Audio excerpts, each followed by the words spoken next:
Bhagyaraj sir அவங்க இறந்துட்டாங்க. அவருடைய மறைவுக்கு நான் முருங்கைக்காய் எடுத்துகிட்டு போயிருந்தேன். நீங்கள் எப்போ அப்பா பார்க்க வரும்போதும் முருங்கைக்காய் எடுத்துகிட்டு வருவீங்க. அதை நானும் பார்த்துருக்கேன். அப்பாவும் உங்களை நிறையா தடவை கிண்டல் பண்ணியிருக்காரு.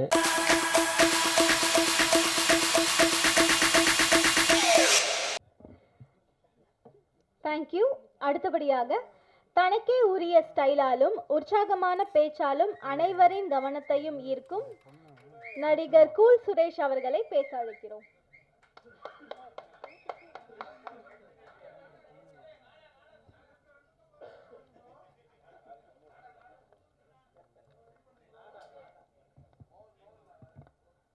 நான் நாடார் இல்லைப்பா, நான் கோனார்.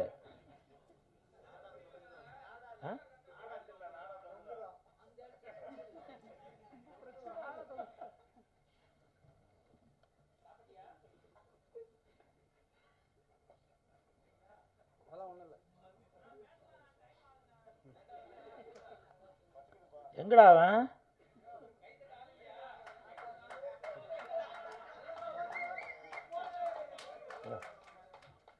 எங்கே போயிருந்த? சரி போ, சரி போ போ போ போ. டென்ஷன் பண்ணியிருந்தாங்க.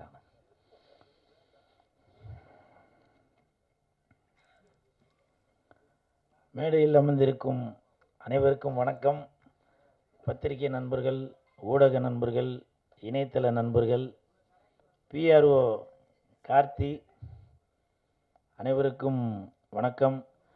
மேடையில் பேசி கைத்தட்டல் வாங்குகிற அளவுக்கு நான் பெரிய பேச்சாளர் இல்லை. தயவு செஞ்சு நீங்களே ஒரு தடவை கைத்தட்டிருங்க. நன்றி நன்றி. இந்த கைத்தட்டல்கள் அனைத்தும் வஞ்சி அந்த படத்தோட டீமுக்கு தான் போய் சேரும். திருவண்ணாமலை பக்கத்தில் செஞ்சு, இந்த படத்தோட பேர் வஞ்சி. திருவண்ணாமலை பக்கத்தில் செஞ்சு, இந்த படத்தோட பேர் வஞ்சி. குழம்புக்கு போடுவாங்க இஞ்சி, குழம்புக்கு போடுவாங்க இஞ்சி. இன்னைக்கு ஆடியோ ரிலீஸ் வஞ்சி. இது இஞ்சி அது வஞ்சி, இது இஞ்சி அது வஞ்சி.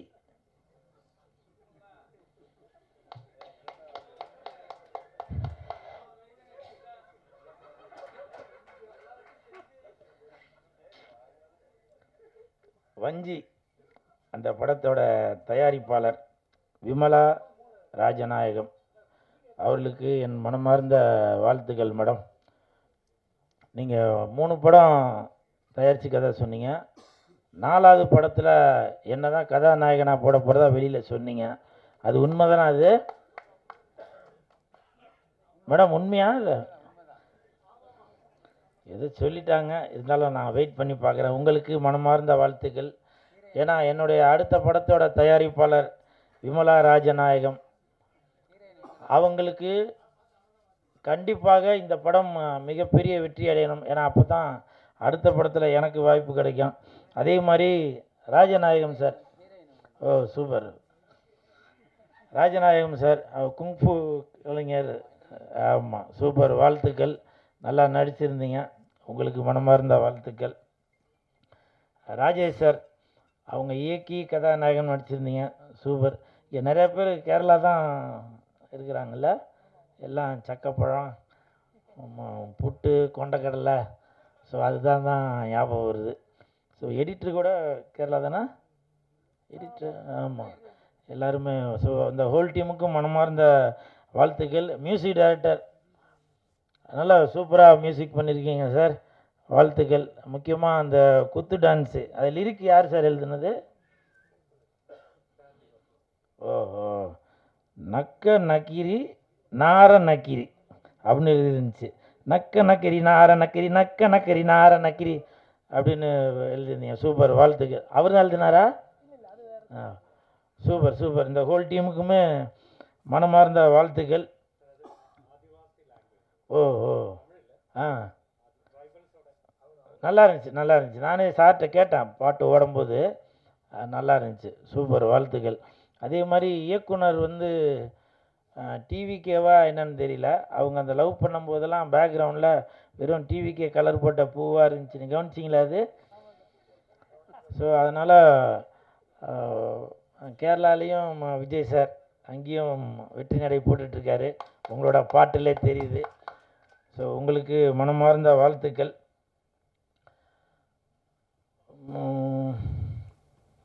இப்போ சமீபத்தில் பாக்கியராஜ் சார் அவங்க இறந்துட்டாங்க. அவருடைய மறைவுக்கு நான் முருங்கைக்காய் எடுத்துகிட்டு போயிருந்தேன். அது பயங்கர விமர்சனம் ஆச்சு. எனக்கு மனசு கேட்காம பாக்கியராஜ் சாரோட மகன்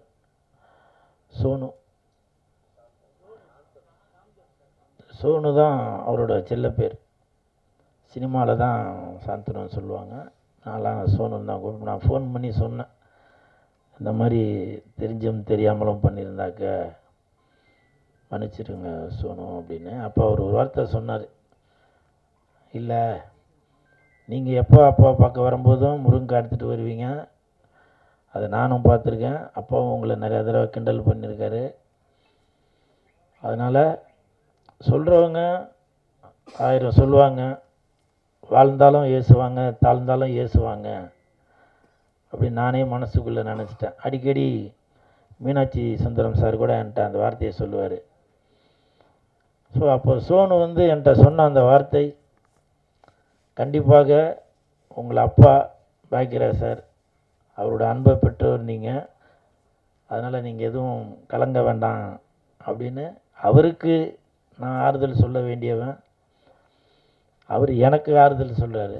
ஸோ அந்த மாதிரி ஒரு சம்பவம் நடந்துவிட்டு இப்போவும் நான் சொல்கிறேன், நான் பண்ணது நியாயப்படுத்தணும் அப்படின்றதுக்காக சொல்ல வரல. நான் ஒரு சினிமா கலைஞனுங்க, என்னோடய ஸ்டைலில் தான். அதுவும் நான் வேறு ஏதோ ஒரு தடைப்பட்ட பொருட்களையோ நான் எதுவும் எடுத்துகிட்டு போய் இது பண்ணல. பாக்கியராஜ் சார் என்றால் அதுதான் அடையாளம். பல பேர் விமர்சனம் செய்திருந்தாலும் சில பேர் எனக்கு ஆதரவாக சொல்லியிருந்தாங்க, அது கூல் சுரேஷ் தவறாக எதுவும் பண்ணலைங்க. சில பேர் சொன்னாங்க, நீங்கள் முருங்கைக்காய் கட்டு எடுத்துகிட்டு போகாமல் அதை மாலையாக கூட செய்து எடுத்துகிட்டு போயிருக்கலாம் அப்படின்னு. எனக்கு அதெல்லாம் தோணலைங்க, புரியுதுங்களா? அவர் இறந்துட்டார் என்ற ஒரு செய்தி கேட்டவுடனே நான் அவ்வளவு நொந்து போயிட்டேன். அதனால் தயவு செய்து நான் ஒருவேளை நான் செய்தது தவறு என்று நீங்கள் நினைத்திருந்தால் நான் மனப்பூர்வமான மன்னிப்பு கேட்டுக்கொள்கிறேன். ஏன்னா நீங்கள் இல்லாமல் நான் இல்லை. நீங்கள் என் மேலே வச்சுருக்க அன்புனால தான் என்னை பற்றி நீங்கள் விமர்சனம் செய்கிறீங்க. அது எனக்கு புரியுது, நான் புரிஞ்சுக்கிட்டேன்.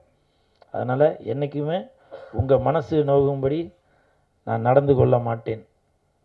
இன்னொன்று, என்னை பற்றி பேசுங்க, பரவாயில்ல. நான் உங்கள் வீட்டு பிள்ளை. உங்கள் அண்ணனாக, தம்பியாக, மாமனாக, மச்சானாக, சித்தப்பனாக, பெரியப்பனாக என்னை பற்றி பேசுங்க. ஆனால் பார்த்திபன் சாரை அப்படி பேசலாமா? பாக்கியராஜ் சாரோட இயக்குனர், அவர் உதவி இயக்குனர், அவர் கூடவே இருந்தவர். அதனால தான் பாக்கியராஜ் சாரோட ஸ்டைல் என்னவோ அதே தான் பார்த்திபன் சார். அவருக்கு பேனா மாலை போட்டார், பேடு, பென்னு. இப்போ சமீபத்தில் கூட ஃபோட்டோ வேறு மாதிரி பார்த்த மாதிரி இருக்குது, மக்களை பார்த்த மாதிரி இல்லை, ரசிகர்களை பார்த்த மாதிரி இல்லைன்னு சொல்லி வேறு ஃபோட்டோவை மாற்றினாங்க. ஆனால் அதை கூட விமர்சனம் செய்துட்ருக்கீங்க. நாங்கள் என்னங்க அப்போ உங்களுக்கு என்ன ஒரு கேளிக்கை பொருளா? என்னை பற்றி என்ன வேணால் சொல்லுங்கள். பாக்கியராஜ் சாரையோ பார்த்திபன் சாரையோ தயவு செய்து எதுவும் விமர்சனம் பண்ணாதீங்க. அது அவங்க 2 பேருக்குள்ள, குருவுக்கும் சிஷ்யனுக்கும் உள்ள அது அண்டர்ஸ்டாண்டிங். அது நம்மளாம் ரசிகர்கள் தாங்க. அதனால் தயவு செய்து என்னை பற்றி என்ன வேணால் சொல்லுங்கள். அந்த வித்தகன், புதிய பாதை படைத்த அந்த வித்தகனை பார்த்திபன் சாரை தயவு செய்து எதுவும் சொல்லாதீங்க. இப்போது பேரரசர், நான் இந்த வார்த்தையை சொல்கிறதுக்கு நான் மன்னிப்பு கேட்டுக்கிறேன். ஏன்னா இப்போ பேரரசர் அவர் எடுத்துக்கிட்டிங்கன்னா கூட அவருடைய அடையாளம் திருப்பாச்சி, அருவா. அவர் வீட்டு சுப நிகழ்ச்சிக்கு என்னை அழைத்தால் கண்டிப்பாக பேரரசார் வீட்டுக்கு நான் அருவா தான் ப்ரெசன்ட் பண்ணுவேன், திருப்பாச்சி அருவா தான் ப்ரெசன்ட் பண்ணுவேன். அது அவருடைய அடையாளம். இப்போ கூட பாருங்க, பேரரசர் மீசியை கூட ஒரு அருவா மாதிரி தான், வீரமாக தான் வச்சிருக்காரு.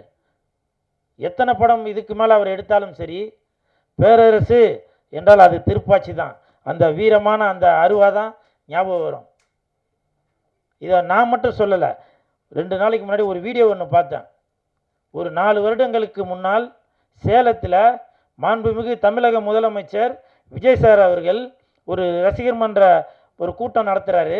அந்த கூட்டத்துக்கு தலைமை ஏற்பதாக தமிழன் பார்த்திபன் அவர்கள் ரசிகர் மன்ற தலைவராக இருந்த சேலத்தில் மாவட்டத்துக்கு உள்ளவர், அவரை கூப்பிட்டு அறிமுகப்படுத்தும் போது ரசிகர்களை பார்த்து சொல்கிறாங்க, நீ எந்த ஊர், நான் எந்த ஊர், முகவரி தேவையில்லை அப்படின்னு பாடிட்டு, தொப்புள் கொடி உறவா இல்லவே இல்லை அப்படின்னு பாடிட்டு, இது வந்து திருப்பாச்சி படத்தில் வர பாட்டு அப்படின்னு சொல்லி, அந்த இடத்துல கூட அந்த திருப்பாச்சி படத்தோட பேரை தான் மாண்புமிகு தமிழக முதலமைச்சர் விஜய் சார் அவர்கள் சொல்லிட்டு வராங்க. அப்படி ஒருத்தவங்களுக்கும் ஒரு அடையாளங்க. அதனால் தயவு செய்து சினிமாக்காரங்களா எதுவும் தவறாக சித்தரிக்காதீங்க. உங்களுக்கு பிடிக்கலையா தள்ளி விட்டுட்டு போயிருங்க. நாங்கள் உங்களை சந்தோஷப்படுத்துறதுக்கு தாங்க இருக்கிறோம். நீங்களே யோசிச்சு பாருங்கள், ஒரு துக்க வீட்டில் போய் நான் போய் பாட்டு பாடிக்கிட்டு வேறு எதனா காமெடி பண்ணிக்கிட்டு எது இருந்தேன்னா சொல்லுங்கள். எனக்கு தான் தெரியும் அந்த அந்த துக்கமும் வேதனையும் என்னன்றது. என் வீட்டு நிகழ்ச்சிக்கு வரும்போது கூட எல்லாருக்கும் நான் பொக்கே கொடுத்தேன். ஆனால் பாக்கியராஜ் சாருக்கு நான் முருங்கைக்காய் தான் கொடுத்தேன். இதெல்லாம் நான் வந்து உங்களுக்கு ப்ரூஃப் பண்ணணும் அப்படின்றதுக்காக சொல்ல வரல. நான் ஏதாவது தவறாக செய்திருந்தால் நான் மனப்பூர்வமான மன்னிப்பு கேட்டுக்கொள்கிறேன். அது மட்டும் இல்லை, தமிழக முதலமைச்சர் மாண்புமிகு விஜய் சார், நீங்கள் பாக்கியராஜ் சாருக்கு அரசு மரியாதையை கொடுத்தீங்க. ஒரு சின்ன ரிக்வெஸ்ட், நான் சினிமாக்காரனாக கேட்கல, ஒரு ரசிகனாக கேட்குறேன், தமிழக மக்களில் ஒருவனாக கேட்குறேன். பாக்கியராஜ் சார் வாழ்ந்த அந்த தெருவுக்கு அவருடைய பேரை வைக்கணும் அப்படின்னு சொல்லி நான் தாழ்மையோடு கேட்டுக்கொள்கிறேன். தட்டுங்க சார், தட்டுங்க சார். நன்றி சார். ஏன்னா அவருடைய படங்களில் நிறையா பேர் நினைப்பாங்க ஏதோ டபுள் மீனிங் அப்படி இப்படி இருக்குன்னு. படத்தில் நடக்கிறது மட்டும் இல்லைங்க, நிஜ வாழ்க்கையில் நம்ம என்னென்ன செய்து கொண்டு இருக்கிறோமோ, ஒரு குடும்பத்தில் என்னென்ன நடக்குதோ அதை அப்படியே அப்பட்டமாக மக்களுக்கு வெளிக்கொண்டவர் தான் பாக்கியராஜ் சார் அவர்கள். அதனால் இந்த குடும்பங்கள் கொண்டாடும் பாக்கியராஜ் சாரை, தமிழகத்திற்கு பெருமை சேர்த்த பாக்கியராஜ் சாரை மாண்புமிகு தமிழக முதலமைச்சர் விஜய் சார் அவர்கள் பாக்கியராஜ் சார் வாழ்ந்த அந்த தெருவுக்கு அவரோட பேர் வைக்கணும்னு ரசிகர்கள் ஒருவனாக நான் தாழ்மையுடன் கேட்டுக்கொள்கிறேன்.